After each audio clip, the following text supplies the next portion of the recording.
There is a version of Canada that the Tourism Board does not advertise.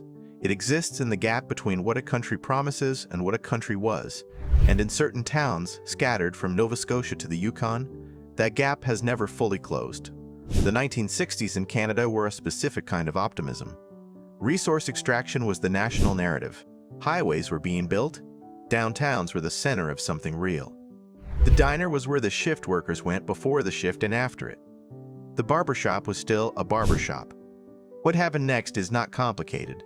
The mine closed, the mills scaled back, the highway bypassed the main street, and the conversation moved elsewhere. These 12 towns did not move with it. Some of them tried. Most of them stopped trying a long time ago. What remains is something that, depending entirely on who you are, will either feel like loss or feel like the thing you have been looking for. This list counts them down from the most structurally frozen to the most fully realized. The towns where time did not merely slow down, but stopped, examined its options, and decided to stay. Number 12. Campbellton, New Brunswick. Campbellton sits at the mouth of the Restigouche River where New Brunswick meets Quebec, and it has been exactly what it is for roughly 60 years. The population peaked at around 10,000 in the mid-1960s, driven by the railway, the paper industry, and the kind of civic confidence that builds a proper downtown with a post office that means something and a department store that stocks everything. Today, it sits closer to 7,300 people, and the downtown reflects the arithmetic of that calculation precisely. Median home prices hover around $147,000. The median for New Brunswick as a whole is not dramatically higher, but the details matter. Campbellton is specifically cheap in the way that towns built for industries that have contracted are cheap, not distressed, not dangerous, just calibrated to an economy that was larger than the one currently operating. The pitch used the Restigouche River, among the finest Atlantic salmon rivers in the world, combined with Sugarloaf Provincial Park, a legitimate ski mountain 10 minutes from downtown, and a cost of living that makes urban maritime expenses feel categorically different. Your grocery bill, your property tax, and your insurance premium all operate at a scale here that reorganizes what a household income has to accomplish. The catch is that Campbellton is a town whose commercial infrastructure still references an era when more people were passing through it. The downtown has the bones of a prosperous rail town. Some of those bones are now unoccupied. The vacancy rate on Water Street is not invisible to anyone who spends a Thursday afternoon walking it. The choice is between a place that was built for something larger and a place that is precisely the size it is now. Those are different propositions. Picture this. It is late September and the Restigouche is running copper in the morning light and the air smells like river water and cooling temperature and faintly like wood smoke from somewhere upstream. You are standing on the pedestrian bridge and the view toward the Quebec hills is the kind of view that would carry a significant property tax premium in a different province. Your mortgage payment is $640 a month. The salmon are in the river. The ski mountain is visible from town in winter. And then you walk back to the main street and you count the empty storefronts and you realize that what you were looking at is a place that had a specific future planned for it. And that future did not arrive on schedule. Whether that is your problem to solve or a recoverable condition waiting for the right person is a question Campbellton has been sitting with for about 40 years. Number 11. Timmins, Ontario. Campbellton was frozen by contraction. Timmins is different in a way that matters. Timmins is a city of 42,000 in northeastern Ontario that has been producing gold for more than a century, whose relationship with its own boom and bust cycle has generated a kind of local wisdom that develops only after you have been through the cycle enough times to recognize it before it fully arrives. The Hollinger Gold Mine Complex built much of this city, and you can still read the logic of that construction in the urban layout. The company neighborhoods, the institutional buildings, the recreational infrastructure installed when a corporation was responsible for community morale. That logic is from the 1950s and 1960s, and it is still legible in the built environment. Median home price approximately $193,000. For Ontario, full stop. The pitch is permanence with an operating economy attached. The mines are still running. Timmins is not dying. It is extracting, which is the condition it was built for. The pitch also includes the waterfront parks along the Mattagami River, the winter trail systems, the summer canoe access to a boreal lake network, whose scale is not easily processed from a map, and housing costs that transform what a Northern Ontario salary actually delivers at the end of the month. The catch is distance and winter with no qualification. Timmins is a 5-hour drive from Toronto on a good day, and the winters here are categorical rather than difficult. The January temperature range that Timmins operates within is not negotiating with the rest of Ontario's seasonal expectations. The town has everything a functional city requires, but access to everything that a Southern Ontario resident has normalized requires planning that will reorganize your relationship with spontaneity. Picture this. It is a Thursday evening in February, and the temperature is -23, and the Matagami is frozen solid under a sky doing something with stars you had forgotten was possible. Your house is warm. Your mortgage is $840 a month. Your neighbors have all been through this winter before, and they are not alarmed by it. The community rink is lit, and there are children on it who are completely comfortable with everything about this.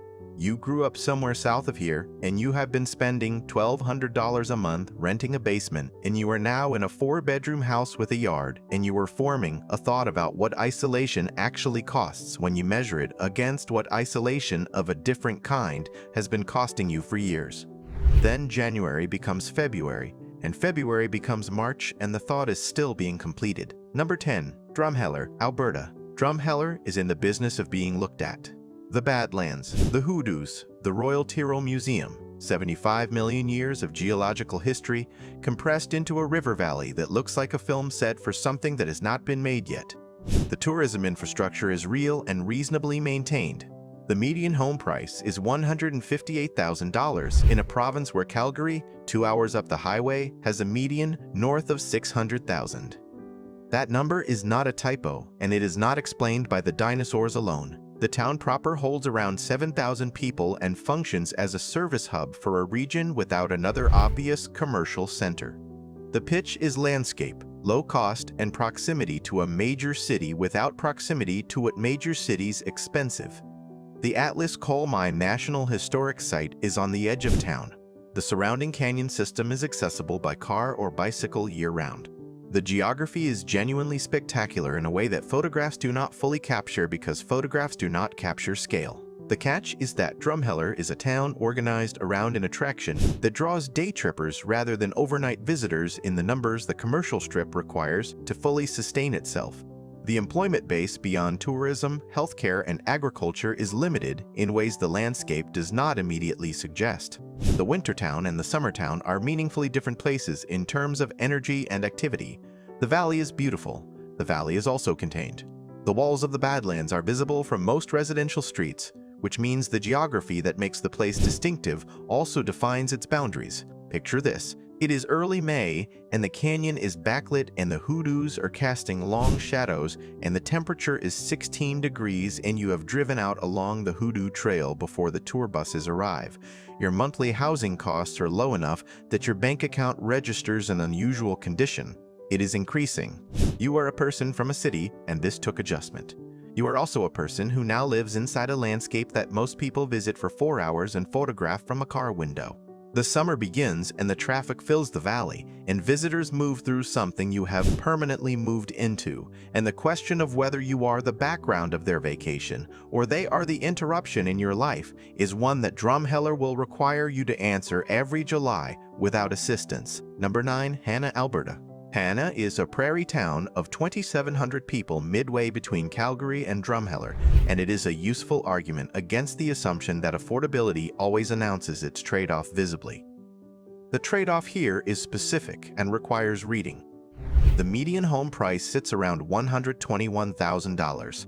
Prairie towns at this population size are typically either stable by habit or declining by inertia, and Hanna is navigating that tension with the particular patience of communities that have been farming the same soil through cycles that make human planning feel provisional by comparison. The pitch is space, tight community bonds, and a cost structure that rewrites what a salary has to accomplish. A household income that would generate moderate financial stress in any Alberta city generates genuine comfort in Hanna, and that is arithmetic, not aspiration. The 1960s downtown grid is still the downtown grid. The streets are wide because they were designed at a moment when streets were wide by default. The civic infrastructure, the community pool, the hockey rink, the civic center, was built for the future the town expected to have and is still operational and still used. The catch is that Hannah's economy has been substantially anchored to coal, and the Sheerness generating station at the edge of town has an announced timeline. The transition away from that anchor is a conversation the community is having in real time, with the replacement economic structure still under negotiation between the municipality, the province, and whatever comes next. The window here is not closing because prices are rising. The window is closing because the primary employer has a scheduled departure and the successor has not yet been built. Picture this. It is a July evening and the sky goes on in every direction without interruption, and the wheat is at the stage where it looks like the landscape is breathing slowly. Your yard is larger than your previous apartment. Your mortgage is $530 a month. The community knows your name because communities of this size do not have the scale for anonymity. The stars at night are not a metaphor. They are a condition of the geography. And somewhere at the edge of town, the generating station runs its shift, and you find yourself doing arithmetic about timelines and about what a town reorganizes itself around when the thing it was built for completes its cycle, and you realize you have moved to a place that is mid-sentence and the rest of the sentence is still being written. Number 8. Sydney, Nova Scotia. Cape Breton is having a moment. Sydney is having a different moment, or more precisely, it is not fully having the same moment at the same volume as the rest of the island, and that distinction is worth examining carefully. Sydney is the commercial center of Cape Breton, a city of 30,000 that served as the backbone of maritime industrial Canada through the steel era, and whose relationship with the post-industrial present is complicated in ways specific enough to require attention before a housing decision. Median home price, approximately $212,000, though the market has moved in recent years and that number has not held as steadily as figures further from the coastline. The pitch is urban infrastructure at maritime prices combined with the cultural richness of Cape Breton that exists independent of the economic history. The fiddle music, the Celtic heritage, the Cabot Trail an hour from downtown, the fortress of Louisbourg within a reasonable drive, and a food and restaurant scene in Sydney that has emerged over the last decade and cannot be fully explained by the economics of a post-industrial city but exists regardless of the explanation. The catch is that Sydney carries its industrial past in its built environment in ways that are not yet fully reconciled. The former coke oven site on the harbor is a designated National Historic Site and an ongoing environmental remediation project. The unemployment rate in the Cape Breton Regional Municipality has historically run above provincial averages. The town that replaced the steel era is still being built, and the construction is visible in the downtown vacancy patterns and the uneven distribution of investment across neighborhoods. Picture this. It is an October Sunday and the leaves in Victoria Park are doing what maritime October does to leaves, and the harbor is gray-green and the air is Atlantic cold and sharp, and you have found a 3-bedroom house on a residential street for $198,000. The fiddle session starts at 9 streets over. The coffee is from a roaster 3 blocks away. The steel plant is not there anymore, and the site where it stood has not been replaced by anything yet, which means you are in a city that is deciding what it wants to be next, and the cost of participating in that decision is still accessible in a way it may not remain for the next half-decade. Whether that is an opportunity or a renovation project someone else started and did not finish is a legitimate question that Sydney will not answer on your behalf. Number 7. Cobalt, Ontario. Cobalt has 1,061 people and was once the silver capital of the world. That is not local pride. That is geological and economic fact. Between 1903 and the early 1920s, the mines in and around Cobalt produced more silver than any region on Earth, and the town was genuinely global in its ambitions and its population. The 1960s arrived and found a place that had already been through its decline and had settled into a second identity, the place that remembered being famous without still being famous. Median home price, approximately $106,000. The pitch is Northern Ontario at a price point that requires a second reading and a town that has more architectural history per square foot than almost any other community of its size in the province. The Art Deco bank building is still on the main street. Old mine head frames are visible from the center of town. The Heritage Silver Trail is a walking tour through a landscape that looks exactly like what it is, a place where extraordinary wealth came out of the ground, and some of it was put into the architecture before the wealth stopped coming. The catch is that 1,000 people is a specific life and the amenity base reflects the population rather than the history. Cobalt is not equipped for the full range of services that households with medical complexity, school-age children, or professional career requirements typically need within a manageable radius.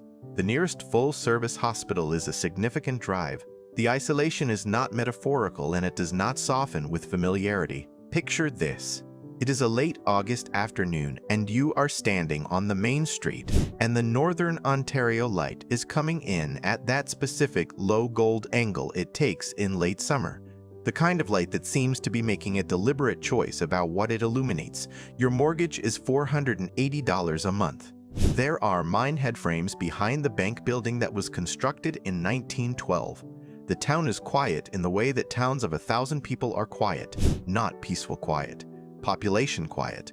The distinction between those two conditions is one that Cobalt will help you understand with some precision. Number 6. Rouyn-Noranda, Quebec. Rouyn-Noranda is a Quebec mining city of 42,000 that exists at the intersection of two founding narratives. Rouyn, the Francophone mining camp that grew into a city, and Noranda, the Anglo Company town built to house the workers of the copper smelter. They were merged in 1986. The evidence of the original distinction is present in the built environment and the cultural geography if you know what you are looking at. Median home price, approximately $204,000. The provincial average is substantially higher and the quality of Quebec's public services remains consistent with that provincial standard, regardless of where on the price spectrum your address falls. The pitch is that Rouyn-Noranda has developed a cultural life that operates completely out of proportion to its size and its economic profile. The Festival des Musiques Emergentes is not a small-town event. The Théâtre du Cuivre is a professional venue. The local music scene has produced artists whose recognition extends well beyond the region. Lake Osisko sits in the center of the city. Not at the edge of it, not a drive from it, inside it. And the quality of life organized around that geographical fact has no equivalent in a comparably priced Quebec community. The catch is the Horn Smelter. The Horn Smelter in Rouyn-Noranda has been the subject of a sustained regulatory conversation about arsenic emissions in the surrounding neighborhoods. The figures that emerged from provincial air quality assessments generated significant public and political attention, and the regulatory response has been contested and ongoing. This is not a vague catch. It is a specific, documented, measurable, ongoing condition that requires specific, documented, measurable research before any housing decision in any affected neighborhood. Picture this. It is a Friday evening in June, and Lake Osisko is catching the last light and the terrace at the restaurant overlooking it is full, and the music coming from a venue 2 blocks over is the kind of music a city 4 times this size would publicize. Your housing costs are manageable in a way that your Montreal life was not. The arcs are here, the lake is here, and the smelter is running its shift somewhere in the background, and the research you need to do about air quality in the specific neighborhood you are considering is waiting for you to actually conduct it. The catch has a government file number. The government file number is the starting point, not the conclusion. Number 5, Goderich, Ontario. Goderich has been calling itself the prettiest town in Canada for long enough that the claim has become reflexive, and the reasonable case for it has not diminished. The town was designed with a radial plan, an octagonal town square at the center with streets radiating outward to Lake Huron, and the geometry alone separates it from every other community in Ontario. The courthouse at the center of the square was completed in 1954 and looks like it was built for a country that expected to be around indefinitely. The lake is not a background element in Goderich, it is the western edge of everything.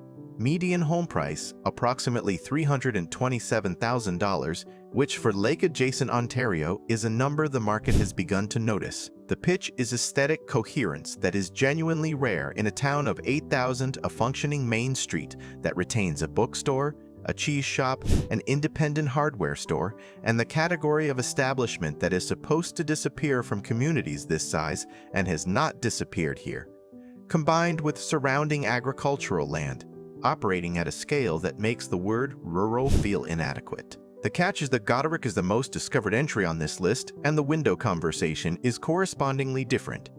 It is not about whether the market will arrive. It is about how much of the arrival has already occurred and what the trajectory looks like from here. A tornado in 2011 caused significant damage to the downtown, and the rebuilding that followed drew the kind of sustained attention the town had not previously been seeking. The median price has moved in the last decade. The 1960s feel is genuine, but it is being maintained by a community that understands what it has, and that understanding is beginning to be systematically priced in. Picture this. It is a September Sunday and you are walking the square and the courthouse is behind you, and Lake Huron is in front of you, and the light is doing what late summer lake light does when there's enough water to make decisions about it. Your mortgage reflects a price that is still below what you expected to pay for this, though not as far below as it was several years ago. The farmer's market is on the square. The bookstore is open. You have found something organized around being a place to live rather than organized around being found. And the question sitting underneath everything is whether you found it in time or whether in time was sometime last year. Number 4. Port Hope, Ontario. Port Hope has been navigating its own version of this conversation for decades. It is a town of 17,000 on Lake Ontario, an hour east of Toronto, with a Victorian downtown that survived the 20th century with a degree of architectural integrity that should not have been possible given the economic pressures applied to main streets of its vintage and size. The Gonorrhea River runs through the center of town. The main street has buildings from the 1880s that are currently operational as restaurants, galleries, and independent retailers. The median home price sits around $560,000. Which is not cheap, and which this list is not going to frame as cheap. Port Hope is on this list for a reason that requires directness. The town carries a specific, documented, federally managed history. The Port Hope Area Initiative, which is the remediation program for low-level radioactive waste left behind by the El Dorado refinery that processed uranium ore through the mid-20th century. The program is ongoing. The federal government has been removing material from residential properties and public spaces for years. The scale and timeline of the project, its relationship to property values, and its meaning for residents of specific neighborhoods is publicly documented, extensively detailed, and available from the Port Hope Area Initiative Program communications. That documentation is the appropriate starting point for any serious consideration of this town, not the end of one. The pitch is a genuinely beautiful small Ontario city with a functioning heritage core, lake access, and proximity to Toronto that produces the word commutable from some people's assessment of the geography. The catch is named above and has a federal program number and a project website and a community liaison office, and none of those things are reasons to stop researching. Picture this. It is an April morning and the Gonorrhea is running high from snowmelt and the main street is empty at 7 a.m. and the early light is doing what morning light does to brick facades that are 140 years old. Your coffee is from a cafe that has been open for 11 years and knows what it is doing. The heritage core is intact. The commute to Toronto is 90 minutes under favorable conditions. And the remediation program is active in the residential grid, and the documentation of its progress is available and readable. And the correct response to that documentation is to read it, rather than to decide in advance what it means. Number 3. Flin Flon, Manitoba. Flin sits on the Manitoba-Saskatchewan border, carved out of the Canadian Shield specifically because the Hudson Bay Mining and Smelting Company needed to extract a copper-zinc ore body that was not going to come to them. The town was built between 1927 and 1930, and its layout reflects the logic of that construction with no apology. Residential streets on exposed bedrock, a main street that was practical before it was scenic, a community infrastructure built by a company for its workforce. The population peaked around 12,000 in the 1960s. It sits at approximately 5,000 now. Median home price, approximately $98,000. The pitch is that Flin Flon is the most honest town on this list. There is no heritage tourism angle being quietly developed.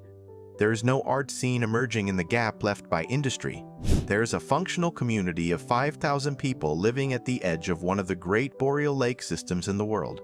Amisk Lake and the connected waterways represent a scale of wilderness access that has no meaningful equivalent at this price point in any southern Canadian province. The fishing is real. The canoeing is real. The dark sky is real. These are not amenities being packaged for a demographic. They are the actual conditions of the place. The catch is that Flin Flon is genuinely remote in a way that earlier entries on this list are not, and the smelter that gave the town its economic rationale has reduced operations over time. The nearest city of significant size is a long drive on a road that does not flatter the drive. The population trajectory is not upward, and the school enrollment reflects the demographics of a community that is stable rather than growing. A person moving to Flin Flon is not joining a stabilizing narrative. They are joining a community that has made peace with a particular kind of permanence and is not anticipating the story to change dramatically. Picture this. It is August, and you are in a canoe on Amisk Lake at 6 in the morning, and the fog is still on the water, and the Canadian shield is rising pink out of the east, and there is no sound except your paddle and the water, and occasionally the birds deciding to make themselves relevant. Your house cost $94,000. Your property tax is $1,200 a year. You are a person who left a city and came here, and the gap between what you expected to find and what you found is the specific gap that this list was built to describe. The fog burns off. The lake appears. The silence is not a promise. It is a condition.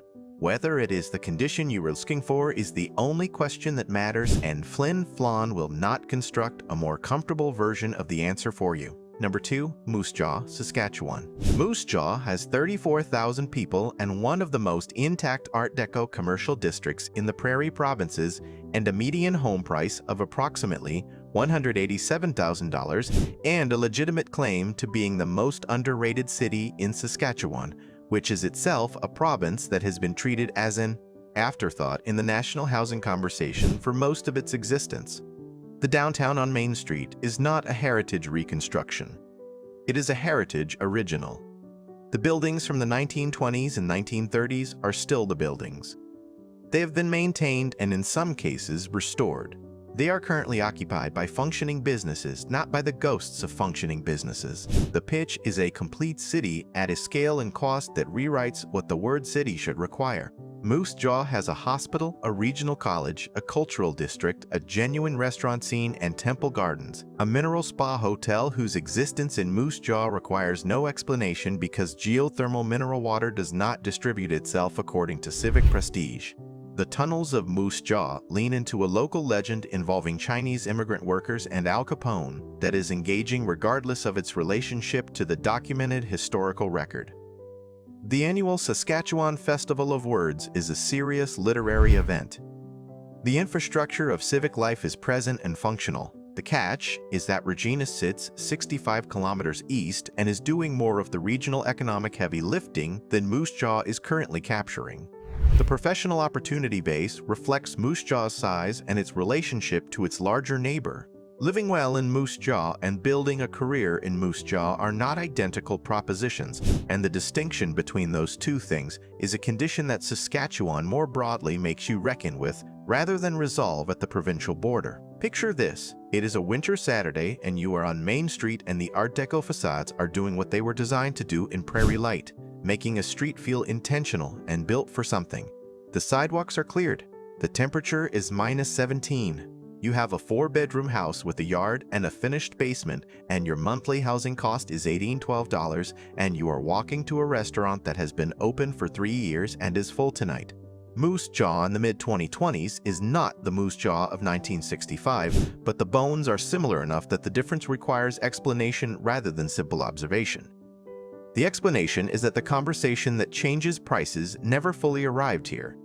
The question is what you intend to do now that you know the window is open. Number 1. Dawson City, Yukon. Dawson City has 1,375 people, and it is the most complete version of what this list is actually about, which is the specific thing that happens to a place when a moment of extraordinary intensity passes through it and moves on and leaves the infrastructure standing.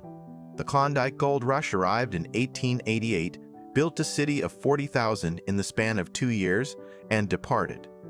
What remained has been preserved with the care that a community applies to a history it knows is the only explanation for its continued existence. The boardwalks are wood.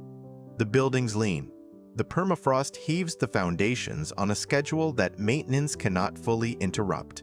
The median home price is approximately $367,000, which is the highest on this list and the lowest available price for what you are actually buying. The pitch is singular. There is no other version of Dawson City. The Yukon River at the point where the Klondike joins it from the east. The midnight sun from late May through mid-July. Diamond Tooth Gertie's, the oldest operating gambling hall in Canada, with can dancers and no self-consciousness about them. The Dawson City Museum, which is genuinely excellent in ways that require visiting to believe. Robert Service's cabin, where the poet who wrote about the Yukon actually lived. Jack London's cabin, which is a careful reconstruction of something that actually stood here. The sourdough starter at a local bakery that traces its lineage to the 1890s. These are not tourism constructions, they are residue. The catch is that Dawson City is not a second town or a trial town. It is a place that requires the specific commitment that a community of 1,300 people 490 kilometers north of Whitehorse produces in the people who decide to live there rather than pass through. The road north to Inuvik is 375 kilometers of gravel, and it is not for the underprepared. The winter is 4 months of darkness operating at temperatures that are categorical rather than merely cold. The supply chain for everything routes through Whitehorse. The hospital with a full range of services is in Whitehorse. Whitehorse is not close and in certain conditions is not accessible in the way that close implies. Picture this. It is the third week of June and the sun is still above the horizon at 1 in the morning, and the Yukon River is moving south with the authority of a river that has been moving south since before any of this arrived. You are sitting on the boardwalk in front of the building constructed in 1901 that is still doing what it was built to do. Your mortgage at $360,000 is higher than anything else on this list, but your rent in Vancouver was $2,400 a month, and the arithmetic you are currently doing would have been unrecognizable to the person doing the previous arithmetic. The town is quiet in the specific way that 1,300 people produce quiet. The summer is brief and extraordinary, and the sun does not set, and the things that are happening here at midnight are things that a city of 40,000 built and then left, and you have moved into the aftermath of that departure and found that the aftermath of that departure and found that the aftermath is the whole point. Dawson City does not need to be discovered. It was discovered. The question that remains is whether you are interested in what the discovery left behind and whether you are prepared for the conditions under which it waits. These 12 towns are not frozen in the same way or for the same reason. Campbellton is frozen because the industry that gave it scale contracted and the scale never returned. Flin Flon is frozen because the geography surrounding it limits the flow of attention that would otherwise find it and change it. Moose Jaw is frozen because it exists adjacent to a city that absorbed the economic narrative and left Moose Jaw with the built environment and the relative quiet. Dawson City is frozen because what passed through it was so complete and so conclusive that nothing arriving afterward has been able to rewrite what the gold rush built. The catches are specific to each place and they are not interchangeable. Some of these windows have been open for a long time and show no immediate sign of closing. Some are closing slowly in ways that can be measured year over year. One has a federal remediation program managing the condition on the ground. One has a smelter with a government file number attached to the air above certain neighborhoods. The job of this list is not to tell you which trade-off is yours.